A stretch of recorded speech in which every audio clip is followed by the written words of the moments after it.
Olá, seja bem-vindo ao dia 213 da nossa leitura bíblica. Meu nome é Everton Alonso. Nós vamos juntos ler a Bíblia toda em um ano. Antes de iniciarmos, peço que você possa deixar o teu curtir, o teu comentário, o teu compartilhar e ativar o sininho de notificações. Hoje nós faremos a leitura de Juízes no capítulo 15, iremos a Atos dos Apóstolos no capítulo 19, iremos a Jeremias no capítulo 28 e, por fim, finalizando a leitura de hoje, iremos a Marcos no capítulo 14. Aqui em Juízes, no capítulo 15, nós vamos ler sobre a vingança de Sansão. Vamos a essa leitura? Juízes, capítulo 15. Algum tempo depois, na época da colheita do trigo, Sansão foi visitar a sua mulher e levou-lhe um cabrito. Vou ao quarto da minha mulher, disse ele, mas o pai dela não quis deixá-lo entrar. Eu estava tão certo de que você a odiava, disse ele, que a dei ao seu amigo. A sua irmã mais nova não é mais bonita? Fique com ela no lugar da sua irmã.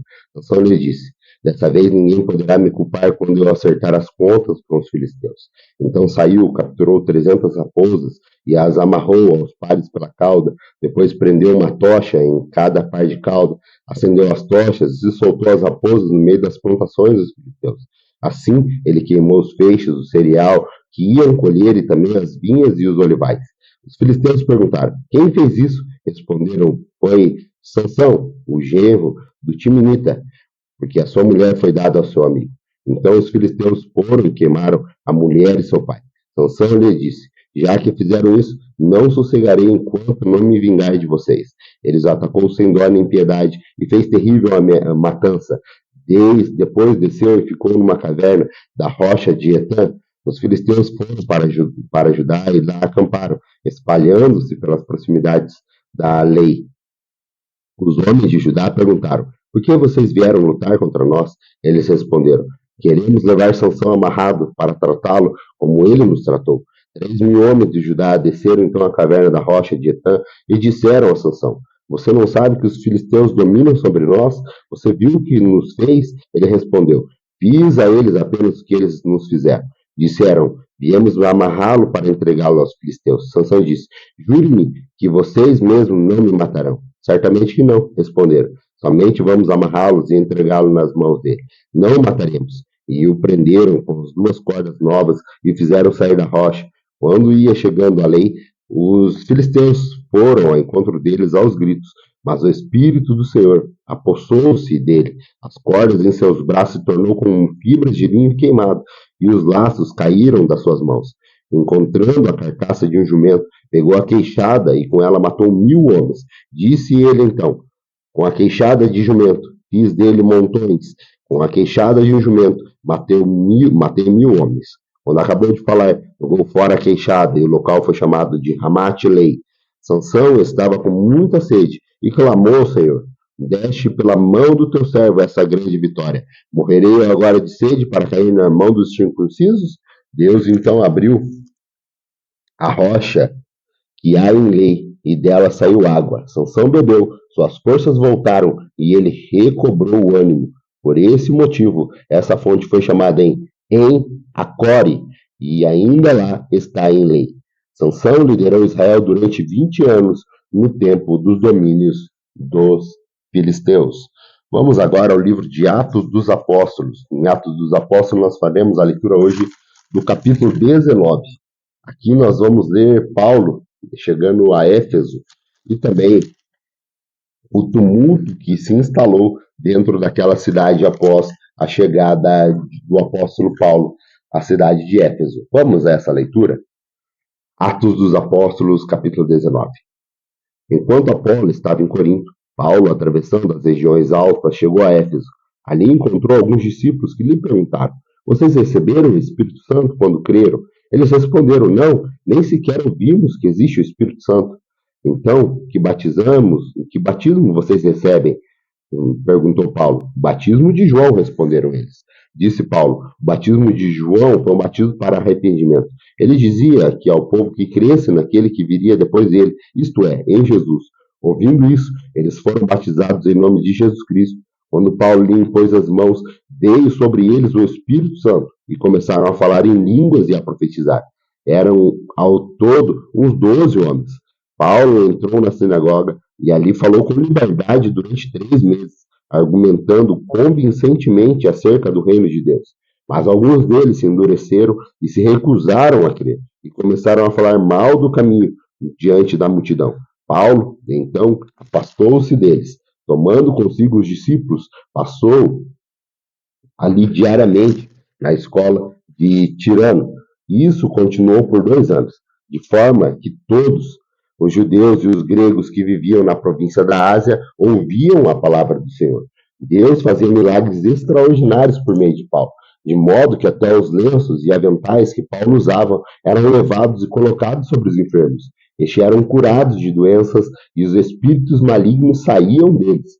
Alguns judeus que andavam expulsando espíritos malignos tentaram invocar o nome do Senhor Jesus sobre os endemoniados, dizendo: em nome de Jesus, a quem Paulo prega, eu ordeno que saiam.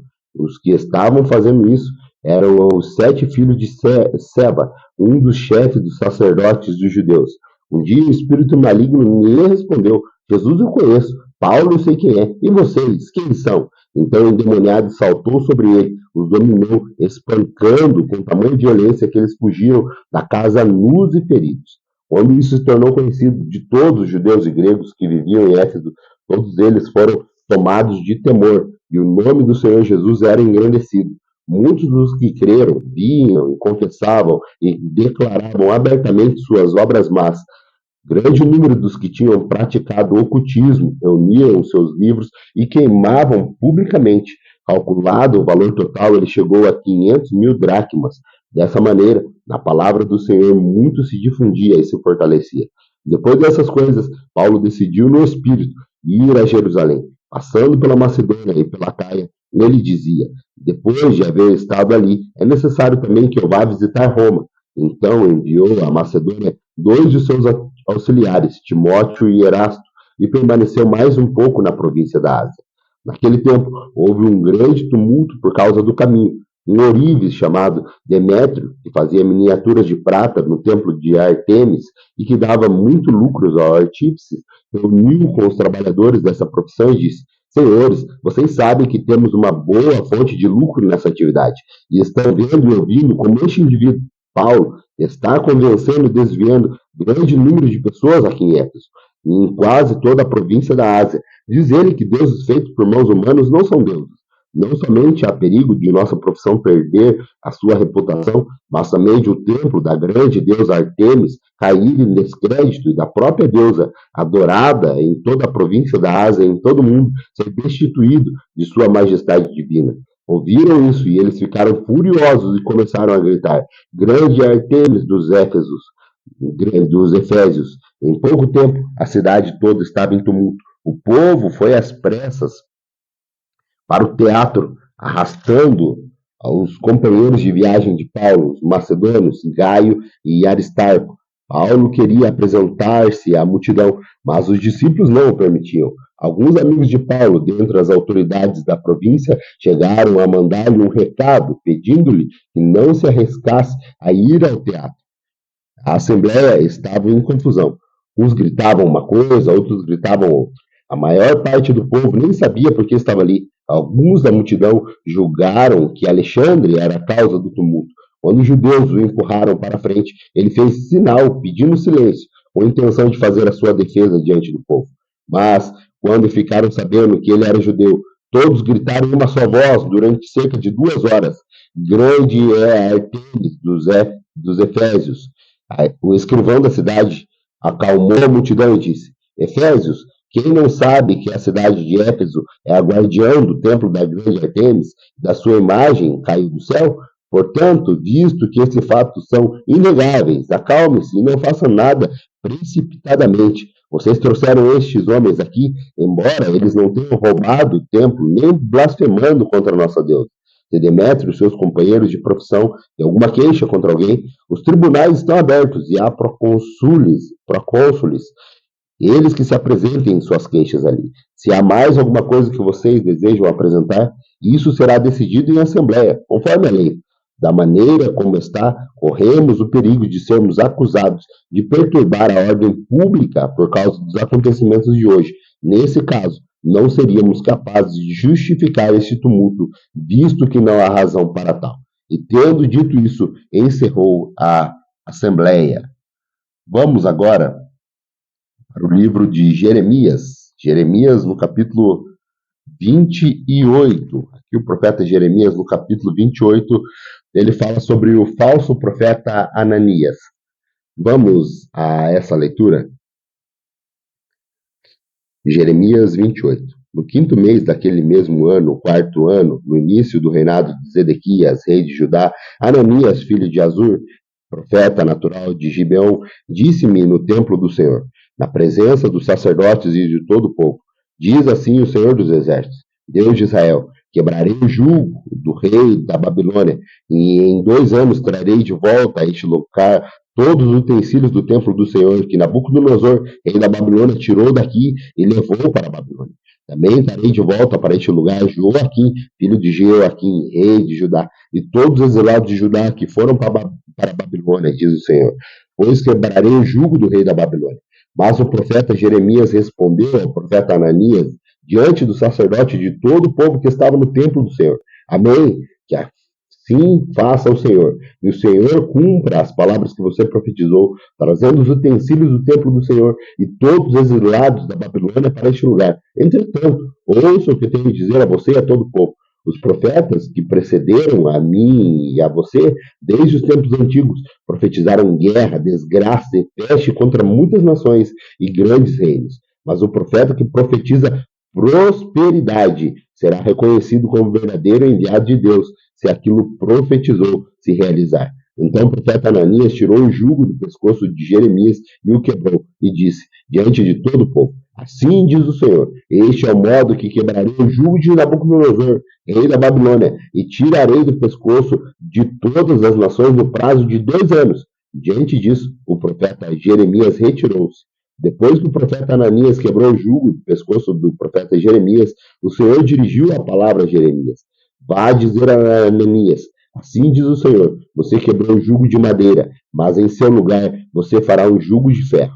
Assim diz o Senhor dos Exércitos, o Deus de Israel: porei um jugo sobre o pescoço de todas essas nações, para fazê-las sujeitas a Nabucodonosor, rei da Babilônia, e elas se sujeitarão a ele. Até mesmo os animais selvagens estarão sujeitos a ele.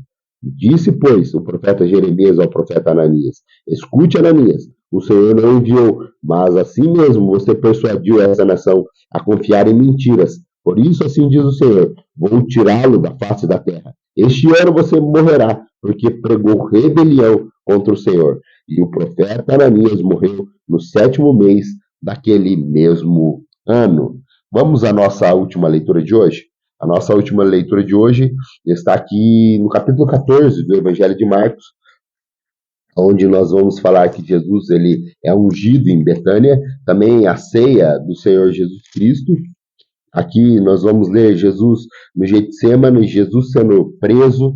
Nós vamos ler também Pedro negando a Jesus. Tudo isso no capítulo 14. É uma mensagem um pouco longa, mas é prazerosa e com certeza você vai estar comigo aqui apreciando das grandezas do Senhor. Vamos à leitura? Marcos capítulo 14.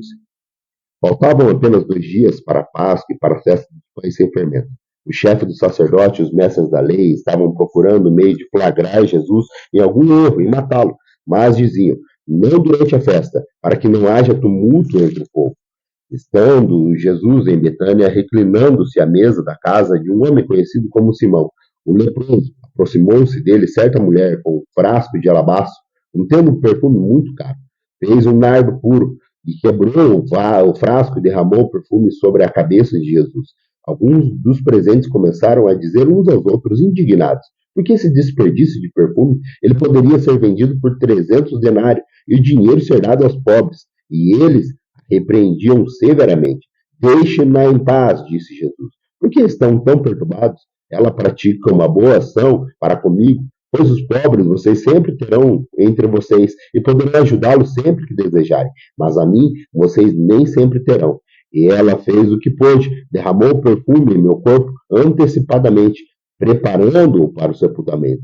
Eu asseguro que onde quer que o evangelho for anunciado, em todo o mundo, também ela será contada em sua memória. Então Judas Iscariote, um dos 12, dirigiu-se ao chefe do sacerdote a fim de entregar Jesus. A proposta muitos alegrou, e eles lhe prometeram dinheiro. Assim, ele procurou uma oportunidade para entregá-lo. No primeiro dia da festa dos pães sem fermentos, quando se costumavam sacrificar o cordeiro pascal, os discípulos de Jesus lhes perguntaram: aonde queres que vamos e te preparamos a refeição da Páscoa?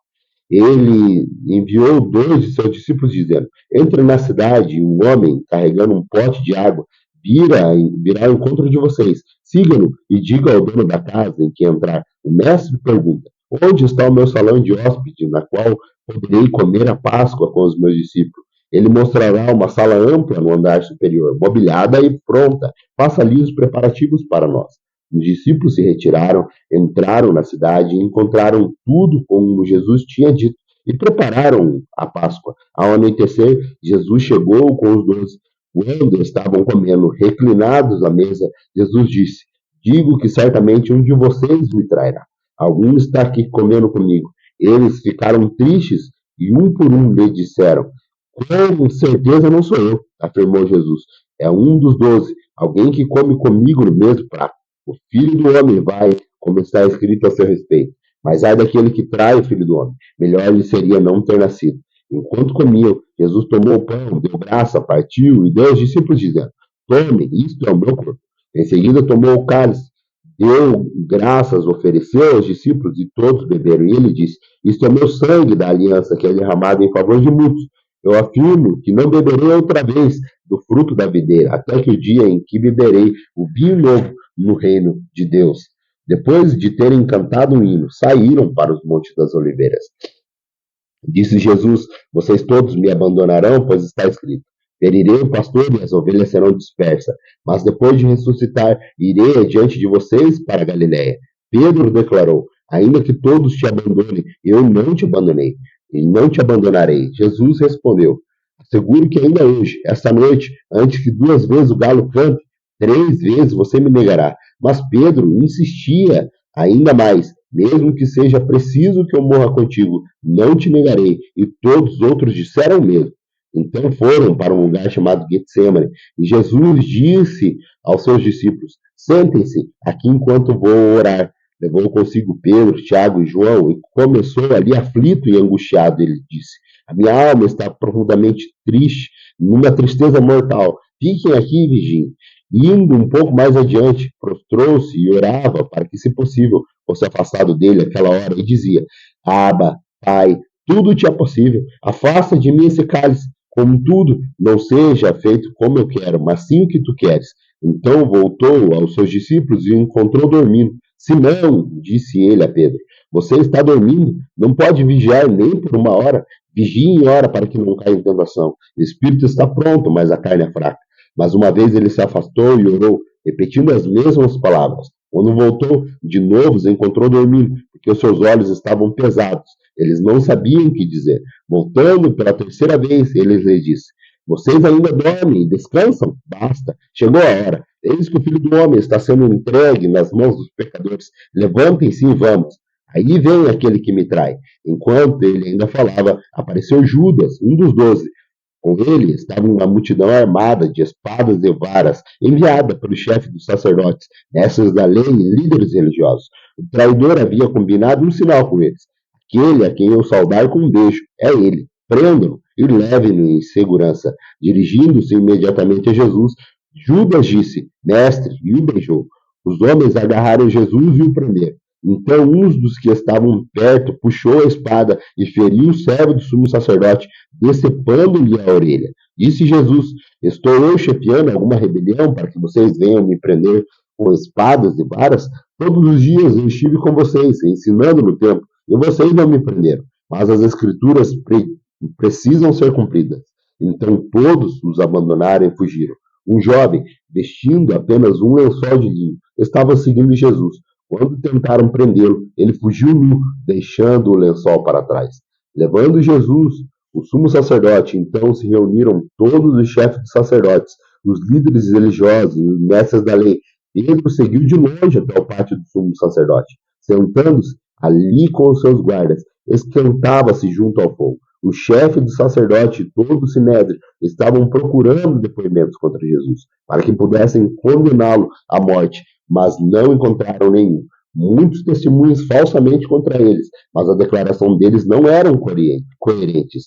Então se levantaram alguns que se declararam falsamente contra ele. Nós ouvimos dizer: destruiremos esse templo feito por mãos humanas, e em 3 dias construirei outro. Não foi feito por mãos de homens, mas nem mesmo assim depoimentos deles eram coerentes. Depois, o sumo sacerdote levantou-se diante deles e perguntou a Jesus: Você não vai responder à acusação que esses fazem sobre você? Mas Jesus permaneceu em silêncio e nada respondeu. Outra vez, o sumo sacerdote lhe perguntou: Você é o Cristo, o Filho do Deus bendito? Sou, disse Jesus. E vereis o Filho do Homem assentado à direita do Poderoso, vindo com as nuvens do céu. O sumo sacerdote, rasgando as próprias vestes, perguntou: Por que precisamos de mais testemunha? Vocês ouviram a blasfêmias? Que acharam? Todos o julgaram digno de morte. Então alguns começaram a cuspir nele, vendaram-lhes os olhos e, dando-lhe murros, diziam: Profetize! E os guardas os levaram, dando-lhe tapas.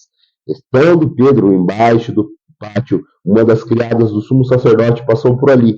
Vendo Pedro aquecer-se, olhou bem para ele e disse: Você também estava com Jesus, o Nazareno. Contudo, ele o negou, dizendo: Não o conheço, nem sei do que você está falando. E saiu para o alpendre.